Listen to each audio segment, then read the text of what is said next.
नमस्कार, मैं शिमला से राजेश मंडोत्रा। आप दिव्य हिमाचल टीवी देख रहे हैं। शाम के 6 बज गए हैं। आज दिन भर की जो बड़ी खबरें हैं उनकी जानकारी आपको देने के लिए हम इस बुलेटिन में आपके साथ जुड़े हैं। देखिए, मुख्यमंत्री सुखविंदर सिंह सुक्खू अभी कांगड़ा दौरे पर हैं। आज से उनका यह दौरा शुरू हुआ है। कांगड़ा प्रवास आप कह सकते हैं। 26 जनवरी को अब मुख्यमंत्री शिमला में होंगे और उससे पहले अभी तक ये 10 दिन का लगभग ब्रेक जो है वो कांगड़ा प्रवास के लिए दिया गया है। पहला चरण इसको कहा जा रहा है और इसी के बीच जो मनाली का दौरा भी मुख्यमंत्री का बीच में इसी दौरान होगा, क्योंकि विंटर कार्निवल मनाली में है जिसमें मुख्यमंत्री जाते हैं। लेकिन आज धर्मशाला पहुंचने के बाद पहले दिन क्या एक्टिविटी रही और क्या घोषणाएं की गई हैं, वो एक जो खबर आज की है। लेकिन इसके अलावा जो और चीजें हैं, कुछ जो सचिवालय की जो खबरें हैं, राज्य सचिवालय में जो बड़ी चीजें चल रही हैं पहले से, उनके बारे में एक कर्मचारियों का जो विधेयक जो शीतकालीन सत्र में पारित हुआ है धर्मशाला में, उसको लेकर एक बड़ी अपडेट सामने आ रही है। उसकी आज आपको जानकारी देंगे कि इस कर्मचारी बिल पर किससे रिपोर्ट मांगी गई है गवर्नर को असेंट के लिए ये बिल भेजने से पहले, क्योंकि अगर गवर्नर अप्रूवल देंगे तो फिर ये एक्ट बन जाएगा। पहले आज बड़ी अपडेट ये है, नए पे कमीशन को लेकर भारत सरकार ने कल कैबिनेट ने डिसीजन ले लिया था कि जो 8th पे कमीशन है वो भारत सरकार बनाने जा रही है। लेकिन हिमाचल सरकार के सामने क्या ऑप्शन है, क्योंकि पिछली बार जब पंजाब ने जो 6th पे कमीशन दिया था, 7th जो अब होगा, जो नए अगर बनाना हो तो, क्योंकि भारत सरकार और हिमाचल में एक पे कमीशन का अंतर होता है, तो इसीलिए हिमाचल के लिए इसमें क्या ट्विस्ट नया है उसके बारे में आज आपको जानकारी देंगे। क्योंकि अगले बजट से पहले क्यों हिमाचल सरकार को नए पे कमीशन को लेकर एक डिसीजन करना होगा, ये डिसीजन किस तरह का होने वाला है या क्यों करने की मजबूरी है, वो आपको जानकारी आज इस बुलेटिन के जरिए देंगे। इसके साथ साथ एक बात आज जो नई अपडेट है वो है कि हिमाचल में एजुकेशन सेक्टर में डायरेक्टरेट स्ट्रक्चर क्या होगा, उसको लेकर एक बड़ा बदलाव होने जा रहा है। और इस बदलाव के लिए जो फाइल है अब कैबिनेट नोट के साथ 2 विभागों में एक साथ गई है, फाइनेंस में भी और पर्सोनल में भी। और ये क्यों भेजनी पड़ी ये फाइल, और अब केवल 1ली से 12वीं तक एक ही शिक्षा निदेशक सरकार को क्यों चाहिए, इसका रीजन आपको बताएंगे। राज्य सरकार इस नए प्रपोजल की तरफ को क्यों बढ़ी है, वो कारण भी आपको बताएंगे। और वो जो कारण है वो बड़ा कॉमन सा कारण है जो इससे पहले डिस्कशन में चीजें चल रही थी उससे रिलेटेड ही, इसीलिए ये जानकारी भी आपको होना जरूरी है कि हिमाचल में अब सिर्फ डायरेक्टर स्कूल से ही क्यों बनाया जा रहा है। एचआरटीसी के पेंशनर्स का जो ऑर्डर है वो पेंशन देने का हो गया है, उनके लिए राहत भरी खबर है, इंतजार कर रहे थे काफी दिनों से। 2 साल के सेवा विस्तार को मंजूरी दे दी गई है कैबिनेट की तरफ से, लेकिन ये किन को मिलेगा, इससे पहले हमने ये खबर आपको बताई थी। मुख्य सचिव को कहां अप्लाई करने के लिए राज्य सरकार ने अनापत्ति प्रमाण पत्र दे दिया है, ये भी बताएंगे। एनओसी देने का एक मतलब ये भी है कि अब नए मुख्य सचिव के चयन को लेकर या नए मुख्य सचिव को लेकर जो लॉबिंग है वो भी अलग से तेज हो जाएगी। लेकिन ये ब्यूरोक्रेसी को लेकर एक बड़ी अपडेट इसमें रहने वाली है। फिर शिक्षा सचिव दिल्ली क्यों अचानक गए हैं, पंचायत चुनाव के रूल्स बदल गए हैं, अभी पंचायत चुनाव होने हैं नेक्स्ट ईयर देखिए, और नेक्स्ट ईयर क्या इसी साल दिसंबर में ये प्रक्रिया लगभग शुरू हो जाएगी। तो इसके पहले जो रूल्स बदले गए हैं उनकी जानकारी सबको होनी चाहिए। ग्राम सभाएं कुछ निरस्त की गई हैं 30 के आसपास, ये क्यों करनी पड़ी, वो भी आपको रीजन बताएंगे। बर्थ एंड डेथ रजिस्ट्रेशन की प्रक्रिया हिमाचल में बदल गई है। सबसे पहले हमने ये खबर आपको दी थी, आज अखबार में भी है, लेकिन ये रीजन क्या है।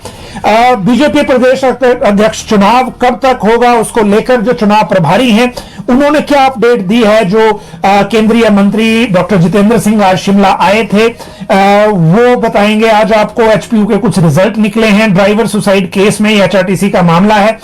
कुछ नई बातें और सामने आई हैं। कर्मचारी महासंघ एक मसले पर भड़का है और मौसम की जो अपडेट अभी तक हमारे सामने है वो है। देखिए, अगर मौसम की बात करें तो हिमाचल में 5 से 6 स्टेशन ऐसे हैं इंक्लूडिंग शिमला जहां रात का टेम्परेचर अब माइनस में जा रहा है। और अभी जो फोरकास्ट की बात करें तो 21 जनवरी तक मौसम खराब होने का प्रेडिक्शन की गई है। हालांकि देखिए अभी जो आज भी मौसम खराब वैसे बताया गया था, लेकिन शिमला समेत बहुत से क्षेत्रों में धूप अच्छी खिली थी आज, लेकिन कल से इसमें बदलाव देखा जा सकता है। जहां तक जो धुंध की जो इफेक्ट है वो रहेगा, क्योंकि जब तक टेम्परेचर ये डाउन रहेगा, मैदानी क्षेत्रों में भी बहुत सारे एरियाज ऐसे हैं जहां टेम्परेचर बहुत डाउन है, और जो धुंध का असर है मौसम विभाग के अनुसार उसका येलो अलर्ट जारी किया गया है, और ये ऊना, हमीरपुर और बिलासपुर में इसका ज्यादा असर देखने को मिलेगा। तो ये मौसम को लेकर अपडेट है। जहां तक कर्मचारी महासंघ के भड़कने की बात है तो ये नाराजगी व्यक्त किया है हिमाचल प्रदेश अराजपत्रित कर्मचारी महासंघ ने और गैर शिक्षक कर्मचारी महासंघ ने, क्योंकि ये दोनों एक ही तरह के हैं और ये दोनों आपस में पैरेलल अपने आप को दावा करते हैं, क्योंकि एक अराजपत्रित कर्मचारी महासंघ जो बना है एनपीएस से कन्वर्ट होके, और एक ये है जो शिक्षा निदेशालय में थे त्रिलोक ठाकुर, उनका जो बना है जो खुद को पैरेलल कहते हैं। तो ये त्रिलोक ठाकुर वाला जो गुट है, इन्होंने राज्य सरकार के एक फैसले का विरोध किया है और ये कहा है कि जो कॉलेजों से स्टूडेंट ग्रेड 2 के पोस्टों को खत्म करके इनको एजुकेशन डिपार्टमेंट के बाकी दफ्तरों में भेजा गया है, ये फैसला गलत है। इससे कॉलेजेस की वर्किंग प्रभावित होगी। बहुत सारे कॉलेजों में 150 से ज्यादा का स्टाफ है, 3000 से 4000 बच्चों की एडमिशन है और वहां ये प्रभावित होगी, क्योंकि इससे न केवल जो एक तरह से जो प्रमोशन चैनल है वो इफेक्ट होगा, बल्कि जो कॉलेजों का वर्किंग है और कर्मचारियों पे उसका असर है वो भी पड़ेगा। इसलिए सरकार को इस पे पुनर्विचार करना चाहिए, क्योंकि कुछ अधिकारी राज्य सरकार को गुमराह कर रहे हैं, ये आरोप त्रिलोक ठाकुर ने लगाया है। एचआरटीसी में ड्राइवर एक का एक केस आया था और जिसने सुसाइड कर लिया था, उसमें दो चीजें सामने आई हैं। वैसे एचआरटीसी की आज 2 बड़े ऑर्डर हैं, लेकिन ये मामला जो है सुसाइड का, इसमें ये जो चालक है संजय कुमार जिसने सुसाइड कर लिया था, बाद में इसका वीडियो वायरल किया गया। जब इस डेथ से पहले इसने कहा कि मुझे आरएम या जो भी इनके अधिकारी हैं उन्होंने धमकाया है, ये किया, इस तरह से कुछ बातें उसमें कही थी और वो परिवार के लोगों ने वीडियो बनाया था, उसके बाद वो वायरल भी हो गया। लेकिन इससे पहले 2022 में, नवंबर 2022 में इसी ड्राइवर ने छुट्टी मांगी थी एचआरटीसी प्रबंधन से और उस एप्लीकेशन में लिखा था कि मुझे बीवी और बेटे ने पीटा है, मारा है, और जो क्लेम किया गया था छुट्टी के लिए वो घरेलू हिंसा के तौर पर छुट्टी मांगी गई थी। तो अब आप देखिए, एक केस वो था। दूसरा केस ये था कि जो ये पहले तैनात था धर्मपुर से पहले, वहां शराब पीकर गाड़ी चलाने का एक केस चल पड़ा था, उसमें सस्पेंशन भी हुई थी, वो एक सेपरेट मैटर है। फिर इसमें तीसरा जो चरण सामने आया था जब इसने आरोप लगाया था अपने अधिकारी पर कि वो मुझे प्रताड़ित कर रहे हैं। तो इन सब से ये अभी जो एक ईसी की तरफ से एक चिट्ठी लिखी गई थी, हालांकि वो चिट्ठी इंग्लिश में थी, जो प्रबंधन को दी गई थी और किसी ने लिखवाई थी इससे, और इन सारी चीजों को देख के अब जो जांच कमेटी है जिसको 7 दिन के अंदर रिपोर्ट देने को कहा गया है, वो इन पक्षों को भी अब आगे देख रही है कि ये पूरा मामला है क्या। इसके बाद जो रिजल्ट कुछ आ जाए हैं, पहले उनकी बात कर लेते हैं। और ये रिजल्ट हैं एचपीयू के, इसमें बीसीए फर्स्ट सेमेस्टर 3rd और 5th है, उसके बाद BBA first 3rd 5th, बीटीटीएम first 3rd और 5th है। ये रिजल्ट आज एचपीयू की तरफ से आए हैं। एचपीयू की वेबसाइट पे जो स्टूडेंट हैं वो इनका जो जानकारी ले सकते हैं। दूसरी बात इसके साथ ये है कि पब्लिक सर्विस कमीशन ने असिस्टेंट माइनिंग इंस्पेक्टर क्लास 3 ये रिजल्ट भी घोषित कर दिया है। 8 अभ्यर्थियों को इसमें रिकमेंड किया गया है। बड़े दिनों से जो इंडस्ट्री डिपार्टमेंट है उसको माइनिंग जो ये लोग थे इनका इंतजार था, तो इनको भी इस परीक्षा के रिजल्ट के बाद अब कर्मचारी मिल गए हैं। जहां तक बात है, इसके बाद एक नई प्रोजेक्ट इंप्लीमेंटेशन एजेंसी बनाई है रोपवे कॉर्पोरेशन ने, और ये बनाई गई है जो innovative urban transportation ropeway project Shimla में जो रोपवे सबसे बड़ा बन रहा है उसको लेकर, और इसमें इंजीनियर अजय शर्मा को डायरेक्टर आरटीडीसी हैं, उनको प्रोजेक्ट डायरेक्टर जो हैं उनकी अध्यक्षता में ये प्रोजेक्ट इंप्लीमेंटेशन एजेंसी इस रोपवे के लिए बनाई गई है। इसका नोटिफिकेशन आज हो गया है। अब बात करते हैं इसके बाद बीजेपी प्रदेश अध्यक्ष को लेकर। देखिए, जो प्रदेश अध्यक्ष के लिए प्रभारी हैं इनके डॉक्टर जितेंद्र सिंह जो केंद्रीय राज्य मंत्री हैं, वो आज शिमला दौरे पर थे और इनके दौरे पर इसलिए भी लोगों को नजर थी क्योंकि प्रदेश में इनका दौरा पहला था ये, जब उनको प्रभारी बनाया गया है उसके बाद से। तो इन्होंने हालांकि यहां पे और भी बातें की, और ये संविधान दिवस के कार्यक्रम के लिए आए थे डॉक्टर भीमराव अंबेडकर, क्योंकि जो चीजें बीच में संसद सत्र के दौरान भी जो कुछ विवाद हो गए थे अमित शाह की एक स्टेटमेंट को लेकर, और उसके बाद जो आपस में पॉलिटिकल पार्टीज में डॉक्टर अंबेडकर को लेकर जो एक बहस चली थी, उसके बाद भाजपा अब ये सभी राज्यों में इस तरह के कार्यक्रम कर रही है।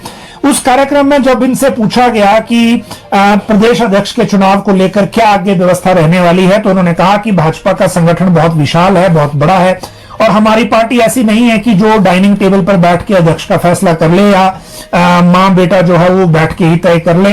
बेसिकली इनका जो निशाना था वो कांग्रेस की तरफ को था। तो सब जब आपस में सहमति बनाएंगे डिस्कशन के बाद, तो उसके बाद ये तय होगा। लेकिन क्योंकि सभी राज्यों में यह प्रक्रिया चल रही है, भाजपा के संविधान के मुताबिक अब जिला के चुनाव हो चुके हैं, तो इसके लिए प्रदेश अध्यक्ष का ही होना है, तो वो जल्दी हो जाएगा। लेकिन कब तक होगा ये इन्होंने नहीं बताया। लेकिन एक अन्य मामले में, क्योंकि इनके पास जो मिनिस्ट्री है वहां पर स्वतंत्र प्रभार है, इनके पास विज्ञान एवं प्रौद्योगिकी राज्य मंत्री हैं, ये पृथ्वी विज्ञान और पीएमओ, परमाणु ऊर्जा विभाग, अंतरिक्ष विभाग, कार्मिक विभाग, लोक शिकायत और इस तरह के सारे मामले इनके पास हैं। इसीलिए इन्होंने कहा कि अगले जो अभी इस बार प्रधानमंत्री ने पहले 100 दिन का जो टारगेट लॉन्च किया था उसमें मिशन वेदर भी लॉन्च किया गया था। इसीलिए 2035 तक भारत सरकार का लक्ष्य भारत का अपना अंतरिक्ष स्टेशन स्थापित करने का है। इसी वजह से जो काम अब किया जा रहा है, और आने वाले दिनों में मौसम फोरकास्ट और बाकी चीजों को लेकर बहुत बड़ा बदलाव देखने को मिलेगा, ये कहा डॉक्टर जितेंद्र सिंह ने। बर्थ एंड डेथ रजिस्ट्रेशन की प्रक्रिया राज्य सरकार ने बदल दी है। हेल्थ डिपार्टमेंट ने इसके लिए नए रूल्स बनाए हैं, वो नोटिफाई हो गए हैं। इस नोटिफिकेशन में यह कहा गया है कि जो अब जन्म प्रमाण पत्र में तारीख जो है 2 अंकों में, और जन्म की तारीख जो है वो 4 अंकों में पंजीकृत होगी। जन्म के 30 दिन के अंदर पंजीकरण करवाना अनिवार्य होगा। ऑनलाइन माध्यम से ही पंजीकरण हो पाएगा। ऑफलाइन सिस्टम अब बंद कर दिया गया है हिमाचल में, ताकि जो फर्जी सर्टिफिकेट के कुछ आरोप लगते हैं उस तरह का दोबारा ना हो।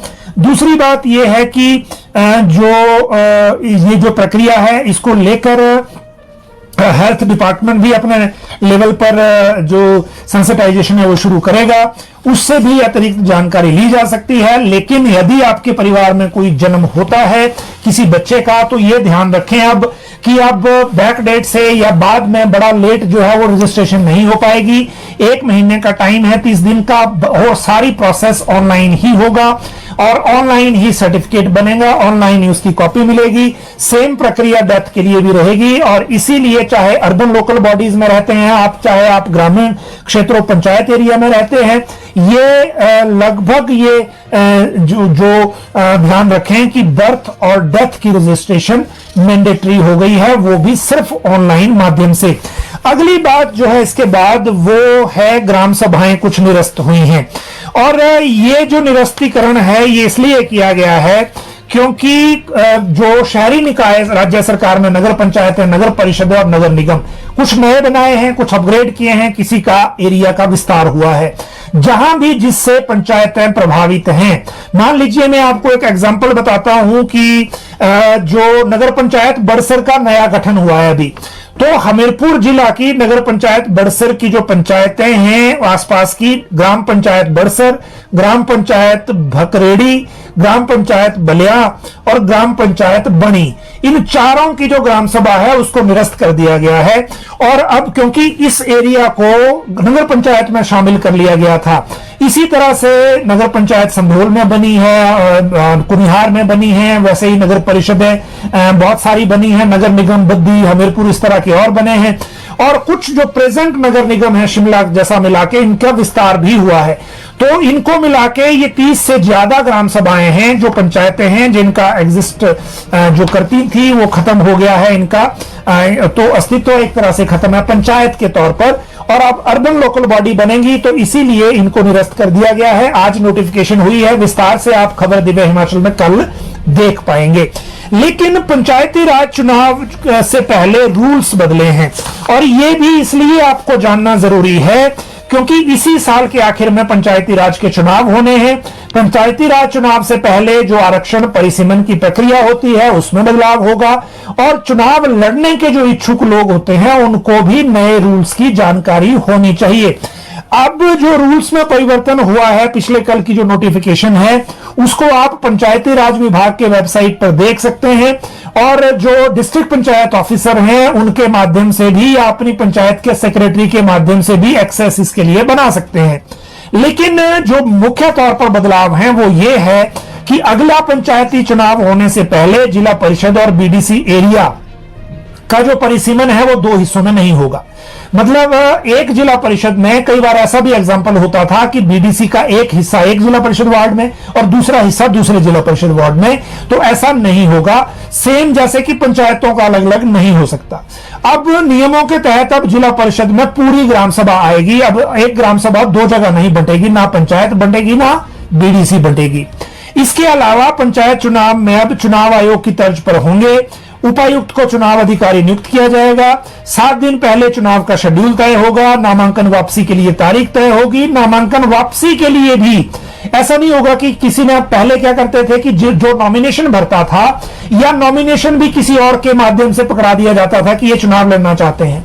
अब वहां खुद होना होगा, चाहे नॉमिनेशन हो चाहे विड्रॉल हो, या फिर आपका जो अटेस्टेड सर्टिफिकेट या कुछ इस तरह का प्रमाण पत्र जो ऑथराइज किया गया हो किसी को, वो वहां मैंडेटरी होगा। बहुत सारी धाराओं में एक साथ परिवर्तन हुआ है और इसीलिए इसकी जानकारी अब आपको लेना जरूरी है कि अगले पंचायती राज चुनाव से पहले section rule 9, rule 24, rule 32, rule 33, 35, 40, 91, 91A इन सब में बदलाव हुआ है, और कुछ जो फॉर्म्स हैं 4 या 5 उन फॉर्म्स के कॉलम में भी बदलाव हुआ है। तो ये बहुत मेजर चेंजेस है अगले पंचायती राज चुनाव से पहले।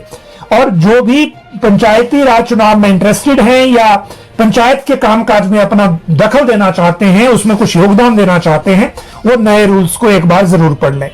अगली बात इसके बाद है कि शिक्षा सचिव दिल्ली बुलाए।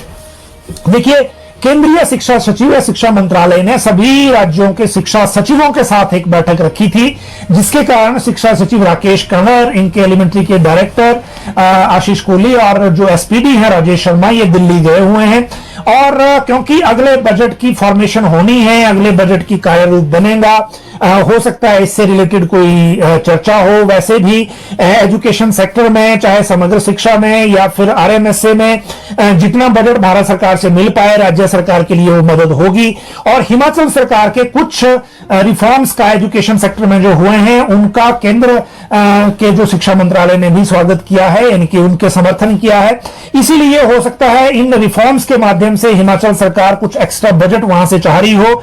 जब ये मीटिंग करके आ जाएंगे तो उसकी अपडेट हम आपके साथ अलग से साझा करेंगे कि उस बैठक में क्या हुआ और क्या बदलाव आने वाले दिनों में होने जा रहा है। वैसे शिक्षा क्षेत्र में सबसे बड़ा बदलाव सुखविंदर सिंह सुक्खू की सरकार करने जा रही है कि जो 1ली से 12वीं तक एक ही डायरेक्टर होगा, और वो बात हम इसी बुलेटिन में आगे करेंगे। जहां तक बात कांगड़ा में मुख्यमंत्री सुखविंदर सिंह सुक्खू की घोषणाओं की बात है, तो आज सीएम गए हैं, कल मौसम खराब होने की वजह से नहीं जा पाए थे, और आज इन्होंने वहां जाने के बाद धर्मशाला शहर में सौर ऊर्जा परियोजना का उद्घाटन किया। 750 किलोवाट की है, पहला प्रोजेक्ट है वहां का। उसके अलावा बाकी और भी बहुत सारे 12 या 14 करोड़ की स्कीमों के उद्घाटन शिलान्यास हुए हैं। और इस दौरे के दौरान चाहे ढगवार का मिल्क प्रोसेसिंग प्लांट हो, चाहे कांगड़ा एयरपोर्ट का विस्तार हो, चाहे जो वो चिड़ियाघर बन रहा है एक बड़ा आधुनिक जैसा, वो हो, उन सब प्रोजेक्टों के मॉनिटरिंग मुख्यमंत्री करेंगे। और केंद्रीय विश्वविद्यालय को लेकर भी अपनी स्थिति साफ मुख्यमंत्री इस दौरान करने वाले हैं। लेकिन आज के दौरे के बाद एक तो बात यह कि शिमला में अब मुख्यमंत्री 26 जनवरी के बाद मिलेंगे। 25 को कांगड़ा के बैजनाथ में पूर्ण राज्यत्व दिवस है, उसके बाद 26 को शिमला आएंगे, बीच में एक दिन 20 के आसपास मनाली जाएंगे, 19-20 को शायद, और बाकी कांगड़ा में ही है। इसलिए ये मौका कांगड़ा के लोगों के लिए है अपनी बातें रखने का, अपनी समस्याएं रखने का और उनको सरकार तक पहुंचाने का। शिमला में सचिवालय में कुछ मंत्रियों की उपस्थिति रहेगी, लेकिन मुख्यमंत्री यहां नहीं होंगे। एक इंपैक्ट जो हमने देखा है, सीएम जब शिमला में नहीं होते तो अधिकारी भी सचिवालय से गायब हो जाते हैं। इस बार ये देखना होगा कि अधिकारी सचिवालय में रहते हैं या नहीं। लेकिन जो आज के मुख्यमंत्री के दौरे को पहले दिन ही एक नया विवाद ये हो गया जब सुधीर शर्मा ने एक अपने घर के बाहर का एक वीडियो पोस्ट कर दिया जिसमें पुलिस की जो बोलेरो गाड़ियां हैं वो उनके घर के बाहर लगी हुई थी, और ये उन्होंने सोशल मीडिया पे लिखा कि मुख्यमंत्री ने वो खुद रहे हैं कांगड़ा और सुरक्षा जो है वो मेरी बढ़ा दी। और ये क्यों बढ़ाई, क्या हुआ, वो पूरी जानकारी अभी सामने नहीं आई है, या वो लोकेशन क्या है, लेकिन ये सोशल मीडिया पर जो एक तरह से इस चीज की चर्चा आज थी। जहां तक बात एचआरटीसी पेंशन के ऑर्डर को लेकर है तो वो ऑर्डर आज हो गया है, और इसका इंतजार बहुत से पेंशनरों को था क्योंकि इनको पेंशन मिली नहीं थी। 13 करोड़ रुपए सरकार से इन्होंने मांगे थे, सरकार ने 5 करोड़ दिए, 8 करोड़ एचआरटीसी ने खुद इधर उधर से जुटाए, तो सभी को पेंशन एचआरटीसी पेंशनर्स को डाल दी गई है, और ये बड़े दिन से इंतजार कर रहे थे, इनको अब पेंशन आखिरकार मिल गई है। सीएस को एनओसी दे दी है राज्य सरकार ने, मुख्य सचिव को एनओसी दी गई है रियल एस्टेट रेगुलेटरी अथॉरिटी में अप्लाई करने के लिए चेयरमैन के पद के लिए। राज्य सरकार ने रेरा क्योंकि खाली हो गया है, 1 चेयरमैन और 2 मेंबर वहां होते हैं, 23 जनवरी तक आखिरी डेट है आवेदन करने की। आवेदन करने से पहले क्योंकि मुख्य सचिव प्रबोध सक्सेना वर्तमान में चीफ सेक्रेटरी की पोस्ट पे हैं तो सरकार से एनओसी लेना जरूरी है।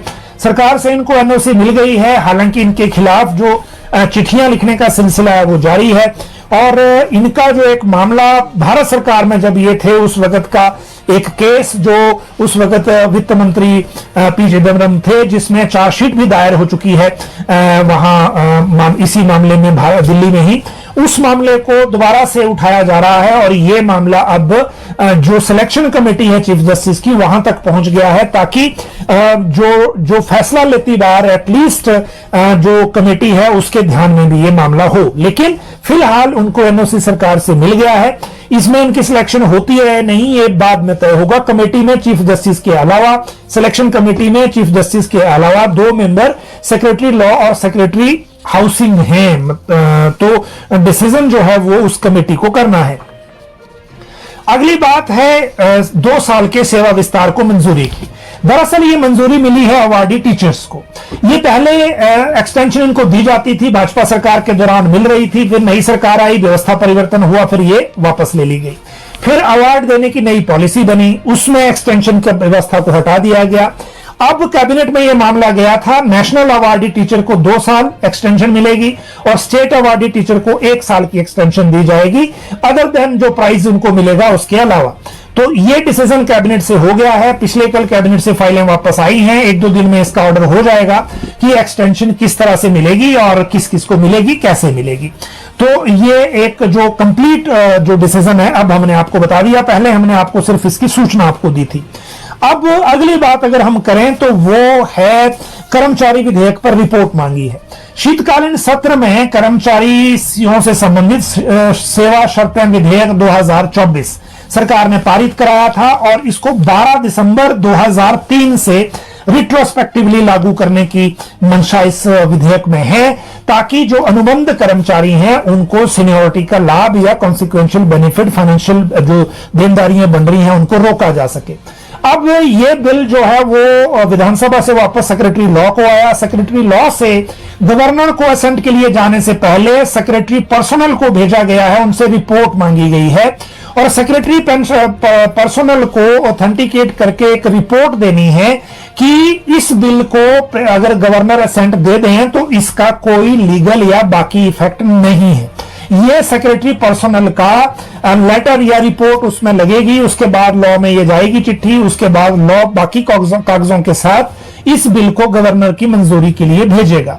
हालांकि गवर्नर मंजूरी देते हैं या नहीं वो बाद की बात है, दे देंगे तो ये एक्ट बन जाएगा, नहीं दे देंगे तो वो क्वेरी के साथ राज्य सरकार से दोबारा पूछेंगे। वैसे बहुत से कर्मचारी संगठन जो प्रो गवर्नमेंट नहीं है, उनमें से अलग अलग लोग गवर्नर हाउस जाकर राज्यपाल से मिले भी हैं इस बिल के खिलाफ की, और गवर्नर हाउस को यह कहा गया है कि अगर इसमें गवर्नर ने असेंट अपनी दे दी तो कल को अगर ये सुप्रीम कोर्ट या हिमाचल हाई कोर्ट में चैलेंज हुआ तो उसमें गवर्नर हाउस को भी पार्टी बनना पड़ेगा, क्योंकि सरकार ने ये तब लाया है जब सुप्रीम कोर्ट तक केस देनदारी की सरकार हार चुकी है। तो इसमें डिसीजन क्या होगा वो बाद की बात है, अभी सिर्फ रिपोर्ट मांगी गई है। लेकिन दूसरा पक्ष इसका और एक बड़ा महत्वपूर्ण है। हमारे बहुत से व्यूअर हमारे से ये सवाल पूछ रहे हैं कि कुछ केसेस हायर एजुकेशन डिपार्टमेंट ने अपने यहां रोक लिए हैं पेंशन के इस बिल के नाम पर। तो आज हमने चीफ सेक्रेटरी से इस बारे में पूछा था कि क्या जो 2024 का ये बिल पारित किया गया है, ये क्या शीला देवी केस के कारण जो कॉन्ट्रैक्ट की सर्विस काउंट करते हुए पेंशन की एलिजिबिलिटी कर्मचारियों की बन रही है, क्या उसको भी ये रोक देगा? तो सीएस ने कैटेगोरिकली कहा कि बिल्कुल नहीं, क्योंकि इसमें जब ये बनाया गया था ड्राफ्ट तब भी चर्चा हुई थी और पेंशन को इस बिल के दायरे से बाहर रखा गया है ताकि पेंशन प्रभावित ना हो। तो एक बात बिल्कुल क्लियर है कि इस बिल के कारण शीला देवी केस के जजमेंट की वजह से जिनको पेंशन मिल रही है वो प्रभावित नहीं होंगे। अगर किसी डिपार्टमेंट ने मैं अभी पूरी तरह श्योर नहीं हूं कि हायर एजुकेशन ने कुछ केस रोके हैं, क्योंकि हमें कुछ शिकायतें मिली थी और किस तरह के केस रोके गए हैं, अभी ये हायर एजुकेशन से वेरीफाई नहीं हुआ है। लेकिन यदि किसी विभाग ने सुमोटो और ये प्रीएम्प्ट करते हुए कुछ केसेस रोके हैं तो वो गलत है। और इस बिल में पेंशन शब्द का कहीं इस्तेमाल नहीं हुआ है, ये सिर्फ सीनियरिटी और कॉन्सिक्वेंशियल बेनिफिट पे इफेक्ट देगा। तो अगर पेंशन का कोई केस रुका है तो वो इससे रिलेटेड नहीं है, ये कैटेगोरिकली क्लियर है। अगली बात जो है, अब सिर्फ डायरेक्टर स्कूल्स क्यों? देखिए, एजुकेशन सेक्टर में एक बहुत बड़ा बदलाव होने वाला है और बहुत बड़ा बदलाव इसलिए कि यह मामला पिछली कैबिनेट से पहले से चल रहा है, कैबिनेट नोट बन गया था, लेकिन हमने इसलिए आपके साथ उस वक्त साझा नहीं किया था क्योंकि तब यह फाइल सिर्फ एजुकेशन मिनिस्टर के पास जाकर रुक गई थी और कैबिनेट की बैठक आगे आ गई थी, तो शिक्षा मंत्री ने इसको आगे थ्रू नहीं किया। जब तक ये चीफ सेक्रेटरी के पास एजेंडा नहीं जाता तब तक आपको बताने का फायदा नहीं था, क्योंकि आगे जाने का मतलब, आगे जब नहीं गया तो इसका एक मतलब यह भी था कि हो सकता है शिक्षा मंत्री इसके फेवर में ना हो, लेकिन बात ऐसी नहीं थी। आज स्टेटस यह है कि पिछले कल ये फाइल चली गई है, 2 फाइलें एक साथ मूव हुई हैं, पर्सनल और फाइनेंस को, और उसकी वजह यह है कि डायरेक्टर ऑफ स्कूल एक नई पोस्ट क्रिएट हो रही है और यह पोस्ट जाएगी आईएएस अधिकारी को। अभी प्रेजेंटली जो सेटअप है हमारे यहां उसको समझने की जरूरत है। एजुकेशन में एलिमेंट्री डायरेक्टर हैं जो एचएएस अधिकारी होता है और हायर एजुकेशन के डायरेक्टर हैं जो कॉलेज कैडर का जो अधिकारी, जो टीचर है वो होता है। जैसे एचएएस से आशीष कोहली प्रेजेंटली हैं और doctor Amarjeet Sharma higher education के डायरेक्टर हैं। तो हायर एजुकेशन में 9वीं से लेकर 12वीं और कॉलेज है और एलिमेंट्री में 1ली से लेकर 8वीं है। अब राज्य सरकार इस पूरे स्ट्रक्चर को बदलना चाहती है और बदलने का मतलब यह है कि अगर 2 फाइलें एक साथ 2 विभागों में चली गई कैबिनेट नोट बनके, तो अगली कैबिनेट में इसका फैसला हो जाएगा। और यह जानकारी खुद मुख्यमंत्री सुखविंदर सिंह सुक्खू ने नादौन में दी थी जब वो अपने चुनाव क्षेत्र के दौरे पर थे। हालांकि वहां उन्होंने कह दिया था, या जो रिपोर्ट हुआ कि 3 डायरेक्टरेट होंगे, जो एनईपी का प्रपोजल है 3+4+ जो एक प्रपोजल एनईपी का है, लेकिन हिमाचल सरकार उस प्रपोजल में नहीं जा रही और जो ड्राफ्ट बना है कैबिनेट के लिए वो मैं आपको उसका जो खाका है वो बता रहा हूं। हम 1ली से लेकर 12वीं तक एक ही डायरेक्टर चाहते हैं और वो डायरेक्टर ऑफ स्कूल्स होगा जो आईएएस अधिकारी होगा। इसके साथ इसी आईएएस अधिकारी को 3 एचएएस साथ में दिए जाएंगे पूरी जो एस्टेब्लिशमेंट है उसको संभालने के लिए। और जो डायरेक्टर ऑफ हायर एजुकेशन है वो सिर्फ कॉलेज और यूनिवर्सिटी देखेगा। यूनिवर्सिटी तो खैर स्वायत्त है, लेकिन जो सिलेबस और बाकी सारी चीजों को लेकर एक कोऑर्डिनेशन रहता है वो जरूर रहेगा और वो सिर्फ कॉलेज देखेगा, कॉलेज कैडर का ही होगा, लेकिन वो हेडमास्टर, लेक्चरर और इनमें नहीं फंसेगा। तो ये फर्क कब होगा? डायरेक्टर ऑफ स्कूल सिर्फ एक होगा। अब इस बदलाव के इफेक्ट क्या हैं वो आप बाद में देखेंगे जब ये कैबिनेट में प्रपोजल आएगा, लेकिन पहले मैं आपको यह बता दूं कि सरकार की मंशा इसमें क्या है। आपको याद होगा राज्य सरकार ने क्लस्टर बनाए स्कूलों के और क्लस्टर के बाद दूसरा एक ऑर्डर निकाला कि जो रिसोर्सेज हैं वो शेयर होंगे स्कूलों के। क्लस्टर का मतलब यह था कि अगर एक ही कैंपस में स्कूल है और प्रिंसिपल वहां सीनियर सेकेंडरी स्कूल का हेड है तो प्रिंसिपल ही प्राइमरी तक भी रिपोर्ट करेगा, देखेगा, और एक क्लस्टर होगा। फिर उसका मकसद यह था कि प्राइमरी और हायर के बीच में जो रिसोर्सेज की शेयरिंग है, चाहे वो ग्राउंड है, लाइब्रेरी है, जो डिजिटल लाइब्रेरीज हैं हमारे पास वो है, या फिर जहां जो ऑनलाइन क्लास के लिए सेटअप है वो है, उनका इस्तेमाल करना है। लेकिन बहुत सारी जगह ऐसा नहीं हो पाया। क्लस्टर बनाती बार भी दिक्कत आई। प्राइमरी टीचर फेडरेशन ने स्ट्रांग ऑपोजिशन किया।